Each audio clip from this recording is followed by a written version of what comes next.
Isaiah chapter 22. A prophecy against the valley of vision.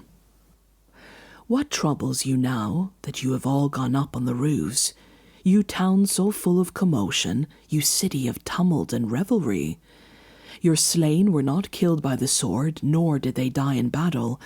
All your leaders have fled together. They have been captured without using the bow. All you who were caught were taken prisoner together, having fled while the enemy was still far away. Therefore I said, Turn away from me, let me weep bitterly. Do not try to console me over the destruction of my people. The Lord Almighty, has a day of tumult and trampling and terror in the valley of vision, a day of battering down walls and of crying out to the mountains. Elam takes up the quiver with her charioteers and horses. Kir uncovers the shield. Your choicest valleys are full of chariots, and horsemen are posted at the city gates. The Lord stripped away the defences of Judah, and you looked in that day to the weapons in the palace of the forest. You saw that the walls of the city of David were broken through in many places. You stored up water in the lower pool. You counted the buildings in Jerusalem and tore down houses to strengthen the wall.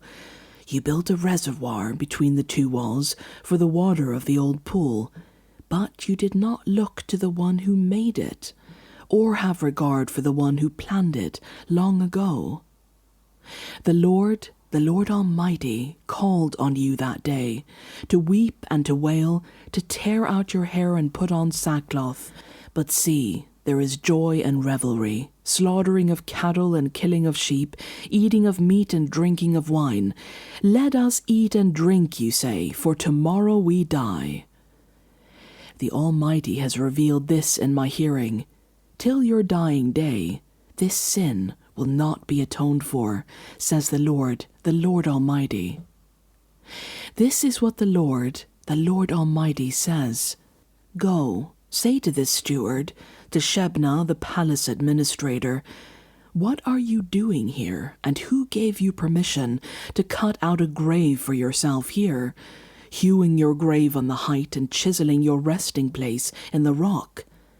Beware. The Lord is about to take firm hold of you and hurl you away, you mighty man. He will roll you up tightly like a ball and throw you into a large country. There you will die, and there the chariots you were so proud of will become a disgrace to your master's house. I will depose you from your office, and you will be ousted from your position.